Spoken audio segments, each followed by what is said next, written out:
Saludos amigos y amigas, les habla José Gómez Cerda. Hoy vamos a tratar el resumen de la octava lección del curso online internacional sobre el sindicalismo. Hace 7 meses comenzamos a realizar estos cursos online internacional. Primero hicimos un curso sobre el arte de escribir, después las ideas políticas, otro sobre la cultura, después hicimos los efectos del coronavirus en el mundo del trabajo y otro sobre seguridad social. Quiere decir, este es el 6º curso online internacional que hacemos, patrocinados por la Academia Humanista y la Asociación de Escritores y Periodistas Dominicanos. Esta es la última lección, es la octava lección. Cada curso tiene 8 lecciones y ya con este concluimos este curso sobre el sindicalismo. El tema es el futuro del sindicalismo. ¿Hacia dónde va el sindicalismo? Iniciamos con la historia, después hablamos de la historia internacional, la historia nacional, historia de organizaciones internacionales y todos los temas relacionados con el sindicalismo, cosas prácticas, técnicas, otras ideológicas, y ahora concluimos con el futuro del sindicalismo. Comenzamos con un documento sobre el COVID-19 o el coronavirus. ¿Qué papel deben asumir las organizaciones de trabajadores frente a esta crisis? Sobre la OIT, la posición sobre el empleo y el trabajo. Y un ejemplo sobre los sindicatos italianos. Son temas de actualidad de lo que está pasando ahora en el movimiento sindical. Hay otro documento que se titula ¿Qué hacen los sindicatos ahora? Es un trabajo firmado por Manuel García Biel de España. Él explica que el coronavirus ha transformado todas nuestras vidas en todos los ambientes y también en el sindicalismo. La adaptación a estas realidades, cómo han cesado actividades normales, o sea, el sindicalismo que se venía practicando hasta el mes de marzo es muy diferente a lo que se está practicando en esta época. Y él dice que hay que reinventar el sindicalismo, hacer uso de las cosas modernas que se están haciendo ahora, el uso del teléfono inteligente, de la televisión, de las reuniones virtuales, porque las cosas tradicionales no se pueden realizar. Estamos la mayoría confinados en nuestras casas. Habla sobre la situación sanitaria, los acercamientos virtuales y un llamamiento a cuando volvamos a la normalidad. Ahí también hay varios videos. Hay un video de Eduardo Esteves que habla sobre el pasado, presente y futuro de los sindicatos, y otro video que dice qué va a pasar con los sindicatos en México, y otro que se refiere a sindicalistas: construyamos el sindicato del futuro y la justicia social. En esta lección hay otro documento de México que firma Pedro Olvera, cuyo título es El futuro del sindicalismo en la cuarta transformación o sindicalismo de cuarta en el futuro. Eso se refiere a la creación de nuevas actividades del sindicalismo en México, naturalmente antes del coronavirus. Dice, los sindicatos de hoy son instituciones de menos confiar, que menos confían los mexicanos desde el año 2004 hasta la fecha. según encuestas que él demuestra el desprestigio del movimiento sindical. Y se habla de las reformas laborales que está haciendo el presidente López Obrador de México. Esas reformas consisten en atacar la falta de transparencias. En México se está tratando un tema que no se trata en otros países. Actualmente la transparencia se le exige a las organizaciones gubernamentales del Estado, las que reciben dinero del Estado. Tienen que demostrar toda la transparencia, aunque algunos lo ocultan. En México se está tratando un tema de que los sindicatos deben tener transparencia, deben demostrar de dónde reciben el dinero, en qué lo inviertan, cuántos ganan sus dirigentes, en qué invierten el dinero. La transparencia en el sindicalismo en México puede mejorar un poco muchos actos de corrupción de la cual están acusados el movimiento de ese país. La poca representatividad que tienen muchas organizaciones, los líderes corruptos y el tráfico de influencia y enriquecimiento. Eso es lo que ataca las leyes que está promoviendo el presidente López Obrador en México para modificar el movimiento sindical en ese país. Y se va a modificar cómo se harán las elecciones de los dirigentes, la libre elección y también lo que se refiere a la negociación colectiva. Hay otro documento, dice que la región requiere un nuevo pacto político que asegure la protección social universal y resuelva los problemas estructurales del mundo del trabajo.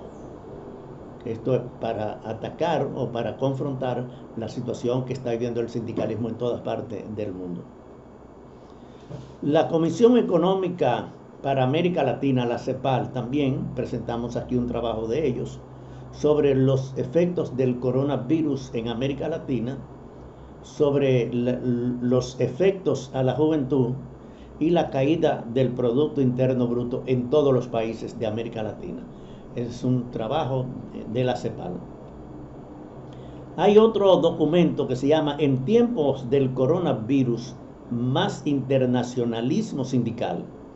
Es un documento de la Fundación Frederick Ebert, que trabaja con el nombre de FES, quiere decir Fundación Frederick Ebert, y la crisis y la fragilidad humana.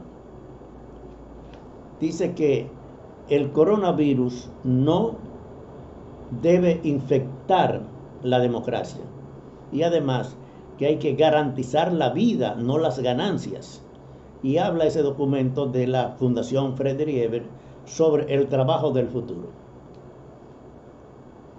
Hay otro importante trabajo muy extenso que los participantes en este curso lo habrán leído con detenimiento, que se titula Los sindicatos mundiales se organizan para un mundo post-pandemia. Lo firma Brian Carter. Dice que no queremos héroes muertos y que la prioridad más inmediata es la salud y la seguridad. Y se interroga un nuevo modelo de economía mundial. Es lo que viene después de esta crisis que estamos viviendo.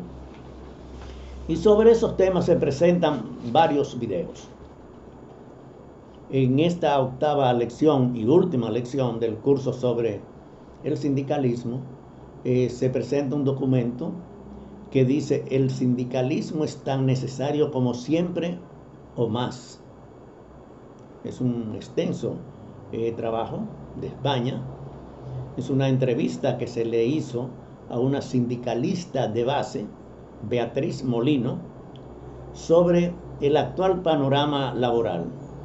Y le hacen una serie de preguntas que ella responde como sindicalista y tratan temas de actualidad de lo que está pasando en el sindicalismo en España. El último documento se refiere a la República Dominicana. Es un documento que yo elaboré y está firmado por mí por eso, sobre la actualidad y futuro del sindicalismo en la República Dominicana. ¿Qué está pasando en el sindicalismo nacional? Primero, hace un tiempo, en la cual las centrales sindicales firmaron lo que se llamó el pasivo laboral.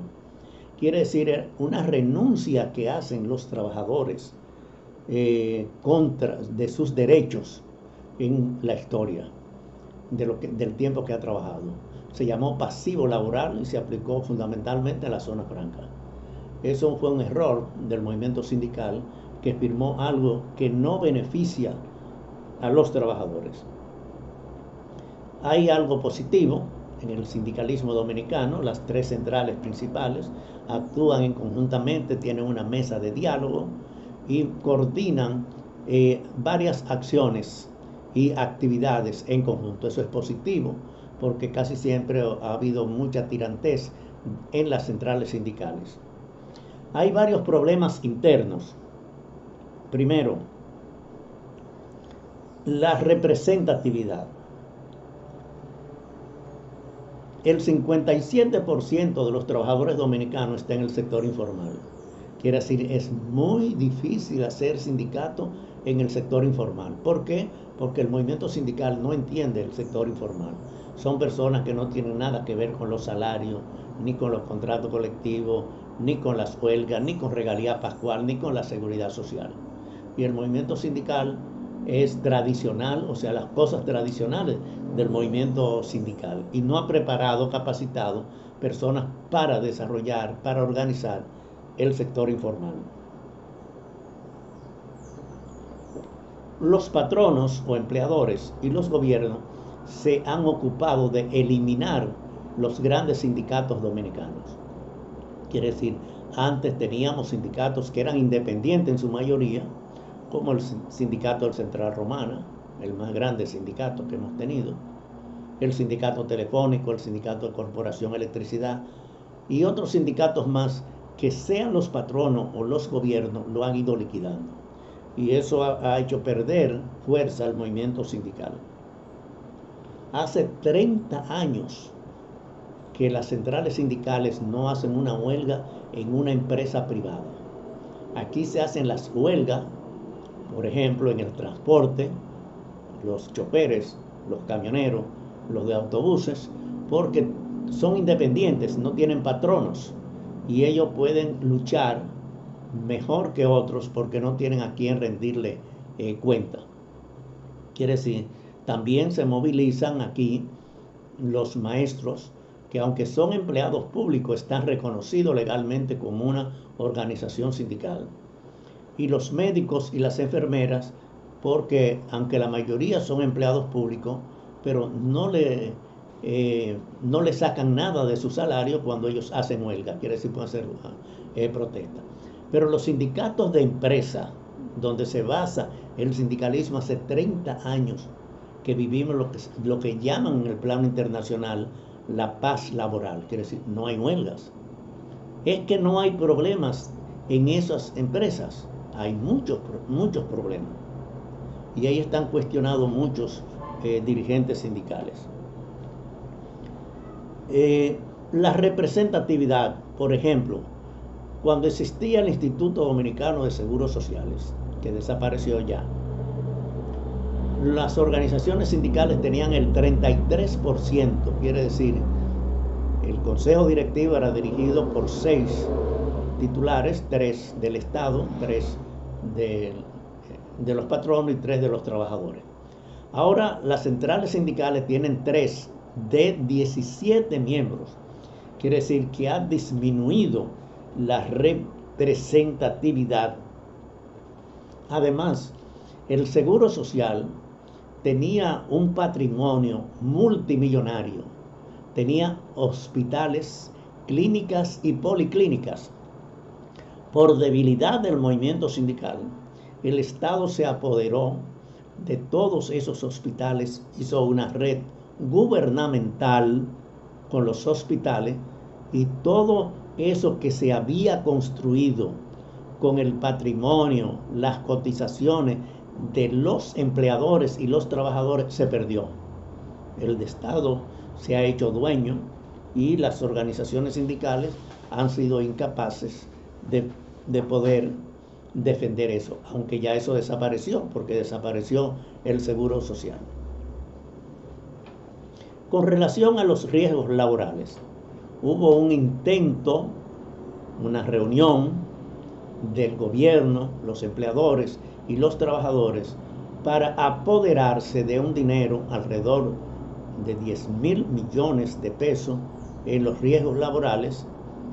Eso se paralizó, pero ya se habían distribuido la forma como se iban a repartir eso, y el gobierno recibió 2.000 millones de pesos y nunca lo ha pagado. Quiere decir, en esa misma institución, que es la ARL, cuando comenzó el problema del coronavirus, de los fondos de los riesgos laborales, se sacaron 14.000 millones de pesos para beneficiar a los trabajadores que estaban afectados. Pero eso lo administró el gobierno, no los riesgos laborales ni la seguridad social, sino el gobierno, dinero que eran aportes de los empleadores especialmente. Con relación a los contratos colectivos en nuestro país, en el año 1970 habían alrededor de 700 contratos colectivos. Eso ha disminuido en un 70%. Son pocas las empresas, los sindicatos que tienen contrato colectivo de condiciones de trabajo. Y la mayoría de los contratos que hay es el código de trabajo copiado. No hay grandes reivindicaciones como había para el beneficio de los trabajadores.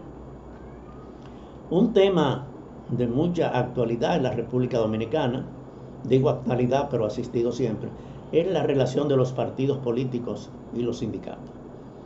Siempre se ha creído que los trabajadores todos tenemos el derecho de simpatizar por el partido político que nos dé la gana. Eso es un derecho natural de las personas que no se puede eliminar. Pero sí se puede eliminar de que los dirigentes sindicales sean al mismo tiempo dirigentes políticos, de partidos políticos. Y en la República Dominicana ha sucedido eso con mucha frecuencia. Nosotros tenemos ahora, por ejemplo, 2 senadores sindicalistas, bueno, sindicalistas entreveremos, porque son del sector del transporte, que uno no sabe si son patronos, si son sindicalistas o si son políticos. Hay 2 senadores electos recientemente del sector de transporte, uno de CONATRA y otro de FENATRADO. CONATRA es transporte público y FENATRADO es transporte de camiones. Pero los 3 dirigentes de las centrales sindicales apoyaron al candidato Gonzalo Castillo, que perdió, el candidato oficialista. Eso indudablemente va a traer consecuencias en las centrales sindicales, porque políticamente han perdido, y eso se va a reflejar en perjuicio precisamente de los trabajadores. La educación sindical ha disminuido, quiere decir, no se hacen como antes la gran actividad de los movimientos sindicales en la educación. Existe el INFAS, que es uno de los institutos más grandes del Caribe, pero no hay esa actividad. Se dan algunos cursos virtuales por el problema del coronavirus, no podemos echarle la culpa al movimiento sindical, pero en términos general ha disminuido la actividad. Se hacen cursos cuando hay patrocinadores, sea internacionales o sean nacionales, pero por el esfuerzo propio de los trabajadores ha disminuido mucho. Lo otro es el envejecimiento de los dirigentes sindicales. Si uno ve los dirigentes sindicales del 2020, son los mismos de 1990. Quiere decir, tenemos 30 años que quizás se ha cambiado uno, pero son los mismos dirigentes. Y no solamente el secretario general, sino la mayoría de los directivos tienen 30 años en el poder y son envejecientes. Y en cualquier parte del mundo, quien puede renovar el movimiento sindical es la juventud, no son los envejecientes. Hay aportes positivos, por ejemplo, la creación de AMUSOL, que es una asociación de solidaridad. Es un paso muy positivo del movimiento sindical porque crea un mecanismo entre los afiliados y la seguridad social que sirve de intermediario especialmente para aquellos que no tienen salario fijo o no tienen patrón fijo. Y eso es un paso muy positivo. ¿Y quiénes orientan actualmente al sindicalismo dominicano? O sea, antes existían 3 centrales sindicales a nivel internacional: los sindicatos socialistas, democráticos, los sindicatos comunistas y los sindicatos cristianos. Eso era a nivel mundial, a nivel latinoamericano, y eso existía en la República Dominicana. Quiere decir, esas organizaciones orientaban a cada uno de sus afiliados en cuestiones de estrategia, de táctica, de ideología. Hoy día hay una sola central sindical, que es la Confederación Internacional Sindical. Eso lo hemos tratado en este curso. En las Américas hay una sola gran organización, que es la Confederación de Sindicatos de las Américas, aunque hay otra que se llama la Alternativa, en la cual su representante participó también en este. Julio Roberto Gómez de Colombia participó en este curso. Pero hoy quien dirige el movimiento sindical en todos los países de América Latina casi y parte de Europa es la Organización Internacional del Trabajo. Los trabajos están basados en los documentos de la OIT. La OIT es una organización tripartita, quiere decir, los acuerdos de la OIT son los acuerdos que han hecho gobiernos, empleadores y trabajadores. Esa no es la política sindical, es la política tripartita. Pero las centrales sindicales carecen de orientación y la OIT es que suple. El director de la OIT es un antiguo dirigente sindical de la CIOL, secretario general. Y la gente sigue los lineamientos de la OIT. Se ha perdido la orientación sindical de las centrales internacionales. ¿Qué hacer en el futuro? El movimiento sindical de la República Dominicana, como en todas partes de América Latina y del mundo, está en crisis por el coronavirus. Se han perdido empleos, se han perdido empresas, hay gente cesanteado, hay gente que no tiene empleo. Eso va a afectar al movimiento sindical grandemente y por muchos años. Entonces las centrales sindicales tienen que reflexionar, tienen que estudiar, analizar la situación de ahora, porque esto es del futuro que estamos viendo. No es el futuro, el presente ahora es el futuro. Esta situación no se va a cambiar durante meses o años. Por ejemplo, el turismo. Estamos en cero en turismo. No hay aviones, no hay viajes, no hay hoteles abiertos. Eso pasa en muchos otros sectores. ¿Qué tiempo se va a llevar y qué va a durar el sindicalismo? ¿Puede una organización sindical de base, digamos, durar un año sin que su gente esté trabajando? Ya no es sindicato, porque no hay patronos, no hay relaciones. Y esto va a traer que tenemos que reinventar, tenemos que analizar el futuro del sindicalismo, que no es nada halagüeño, no es nada que se ve de inmediato algo positivo en favor de los trabajadores. El que logra mantener su empleo ya es un éxito, pero se van a rebajar los salarios, las condiciones de vida y de trabajo. Entonces este curso es precisamente para eso, para que veamos los datos, los informes, la realidad de lo que está pasando ahora, porque eso es el futuro del sindicalismo. No hay nada que diga esto va a ser positivo. Casi todas las cosas son negativas, porque el sindicalismo se hace con personas trabajando. Se está perdiendo el empleo, se está perdiendo el trabajo. Con desempleados no se hace sindicato. Se puede hacer cualquier tipo de organización, pero no sindicato. Se está perdiendo la producción. Muchas empresas tienen que cerrar. Muchas empresas no van, especialmente las pequeñas y medianas empresas, no van a subsistir esta situación. Por lo tanto, este curso tiene esa importancia de que estamos ofreciendo a los participantes todas las herramientas de cómo está la situación del movimiento sindical aquí en la República Dominicana, en América Latina, en Estados Unidos y en Europa, para que los dirigentes sindicales tengamos los materiales suficientes para hacer nuestro análisis e interpretación de la realidad, que es negro el futuro. No se ven perspectivas positivas, pero nos queda la imaginación y la educación para poder adecuarnos a la realidad. Con esto terminamos esta octava lección del curso online internacional sobre el sindicalismo y terminamos este curso con esto. Le envío un saludo a todos los participantes, compañeros de Costa Rica, de Venezuela, de Cuba, de Panamá, de España, de Estados Unidos y de la República Dominicana, incluyendo Colombia también, para agradecerles su participación en este curso y que el contenido haya sido del agrado de ustedes y que les sirva para su vida como dirigentes sindicales o dirigentes sociales. Hasta otra oportunidad.